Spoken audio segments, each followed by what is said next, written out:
Hello friends, good morning. जय Jagannath. Kalyani सेनापतिर Odia blog रे आपण मानक स्वागत। आशा करछि प्रभु कृपारू आपण माने समस्ते निहाती भलरे थिबे और खुशी थिबे। तो फ्रेंड्स, सब दिन पर चलंतु स्टार्ट करबा आज गोटे फ्रेश ब्लॉग। आ आज वीडियोटी बहुत ही सुंदर होबार अछि, काहेकि वीडियो माध्यम रे बहुत किछि नुवा नुवा टिप्स और ट्रिक रहिछि जहाँ आपण मानक किचन रे बहुत यूजफुल हेबा सहित आपण मानकर छोट बड़ काम रे निहाती हेल्पफुल रहिबो। तेबे आपण मानक गोटे रिक्वेस्ट, वीडियो को आपण माने बिल्कुल भी स्किप करंतु नहीं, नले एमती भल भल टिप्स सब मिस करनेबे। तेबे चलंतु लेट करबानी सेमती किछि नुवा नुवा टिप्स को नहीं देखिना आज रे सुंदर वीडियोटी को।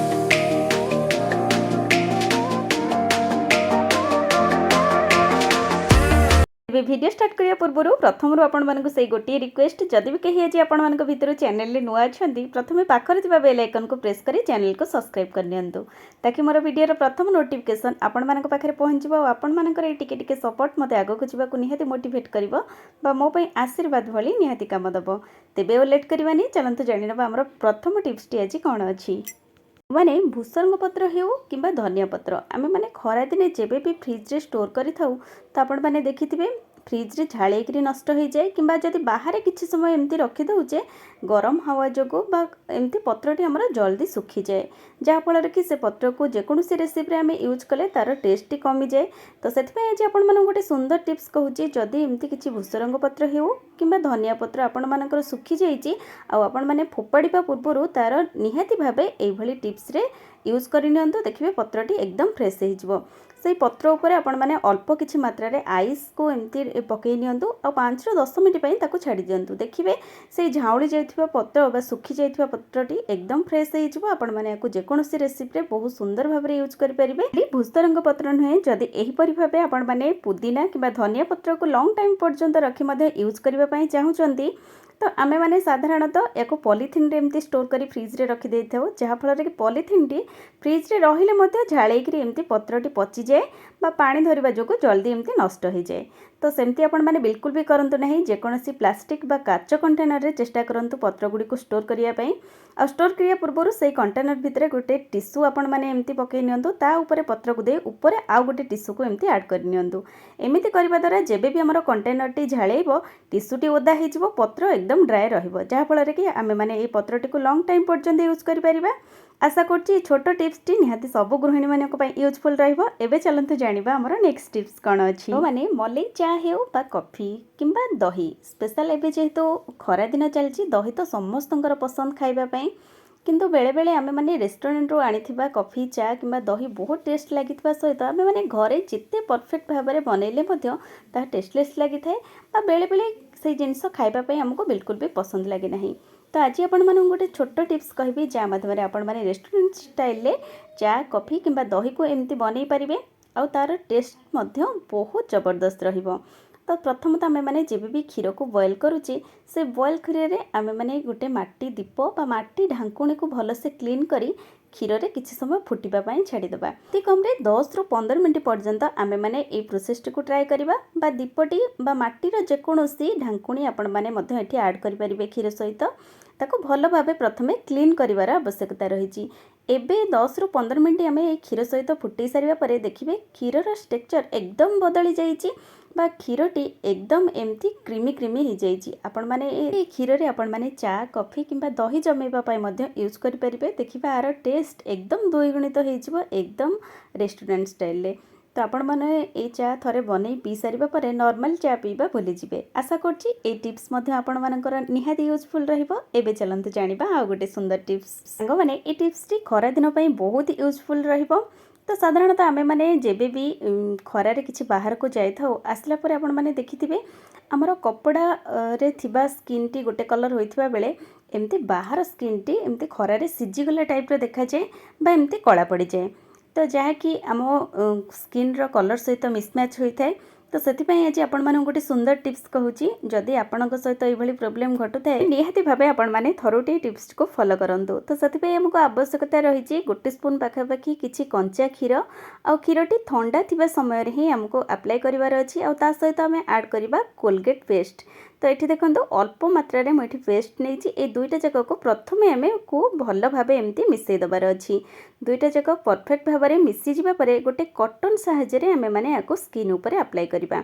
तो हाथ हेउ किंबा बेक किंबा गोड़ तो आपण माने स्किन उपरे याको एमती अप्लाई करि परिबे। जो जगह रे आपण मानकर खरारे एमती सिझीगला टाइप रो दाग होइथिबो बा कला दाग एमती पड़ी जाइथिबो, एमती आपण माने 5 रु 10 मिनिट टिके स्क्रब कर सारिबा परे नॉर्मल पानी रे एमती धोइकरी क्लीन कर नेबे।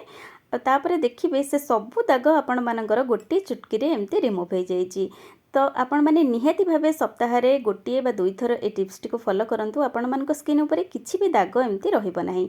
आशा करछि टिप्स टी आपण मानन पई निहाती हेल्पफुल रहिबो। एबे चलंतु जानिबा आ गोटे सुंदर टिप्स। तो माने आमे माने जेबे भी कैंडल लगे थाउ तो आपण माने देखिथिबे कैंडल जति एमती जोर से जळी थाए जल्दी जल्दी एमती मेल्ट हेकरी बही जाए बा एमती साइड रे सब बहिकरी लागि जाए, जहाँफल कि आम मैंने जब कौन फर्निचर उपर एमती कैंडल लगे था तो ये चिपकी जाए, बिल्कुल भी छाड़े नहीं। आहरी नॉर्मल आम जब भी गोटे कैंडल लगे था प्रायतः 15 रु 20 मिनट पर्यंत एमती जली थाए। तो आज आपण मानक गोटे सुंदर टिप्स कहबी जहाँ माध्यम आपण माने छोट कैंडल टी को लॉन्ग टाइम पर्यंत जलई पारे बार यूज करें। और जो जगह आपण माने कैंडल टी लगौଛନ୍ତି से जगह कैंडल बिल्कुल भी बोहिब नहीं बा चिपकिब नहीं। तो से प्रथमतः गोटे ड्रप 2 ड्रप आमर सोरिष तेलर आवश्यकता रही। सोरिष तेल टी प्रथम आपण माने कैंडल रे एमती भल भावे एमती लगे नियंतु। चारिपटे एमती लगे नबा फल देखिए जेबे भी आपण कैंडल टी लगेबे कैंडल टी एकदम धीरे धीरे जलिबो आ जल्दी मध्य बोहिब नाही बा जल्दी सरिब नाही। आहरी जो स्थान रे बा जो जगह आपण माने कैंडल लगेबाकू चाहूछंती से जगह बा तले एमती अल्प मात्रा रे किछि सोरिष तेल मध्य लगे नियंतु, जहाँ फल कि कैंडल टी जेबे भी बोही जिवो बा सरी जिवो से जगहटी आपण माने बहुत सहजरे कैंडल को रिमूव करि परिबे। कहीं एटा बिल्कुल भी चिपकिब नाही बा तले लागिब नाही, जहाँ फल कि आमको प्रॉब्लम हम कैंडल को एमती छड़ेबा पई।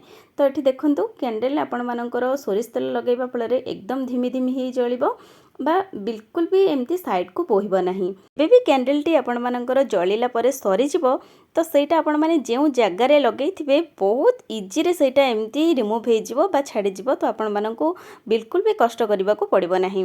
तो आशा करुच्ची ये छोट टिप्स निहाती आपण मानकर हेल्पफुल रहिबो। एबे चलंतु जानिबा आ गोटे सुंदर टिप्स। सांग माने प्रायतः अधिकांश लोकंकु व्हाइट कलर रो कपड़ा पिंधिबा पई बहुत पसंद लागि थाए।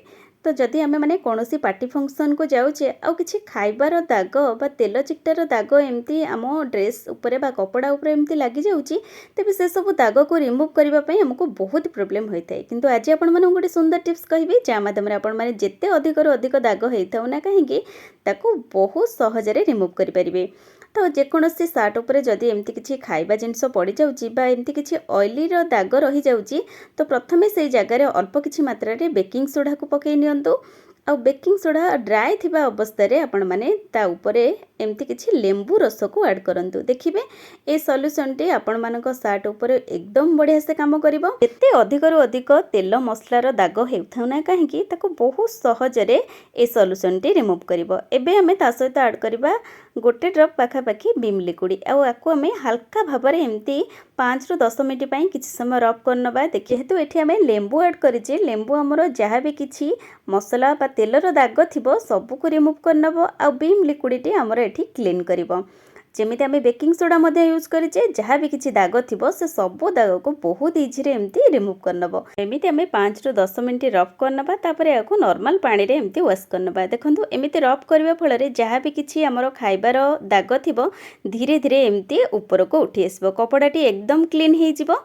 एबे याको आम वॉश करनबा। तो आपण मानक वाश कर सारिबा परे एठी मो शेयर करछि देखंतु कपड़ा रे बिल्कुल भी किछि खाइबार दाग नाही। काहेकि ना आमे माने जेबे भी कोनोसी पार्टी फंक्शन को किछि व्हाइट शर्ट पिंधि के जाई थाउ किछि खाइबा दाग एमती रहि गले तो आमको बिल्कुल भी भल लगेनी से ड्रेस टी पिंधिबा पई। आ जदि नुआ ड्रेस टी हेछि ताले गोटे थर पिंधिला परे मध्य धला सार्ट से दाग न गला पर्यंत आमको बिल्कुल भी भल लगेनी से सार्ट टी को पिंधिबा पई। तो आपण माने निहाती भाबे ए टिप्स टी को अप्लाई करी धला सार्ट रु खाइबार बा मसलार बा किंबा तेलिया दाग मध्य बहुत सहज रे रिमूव करि परिबे।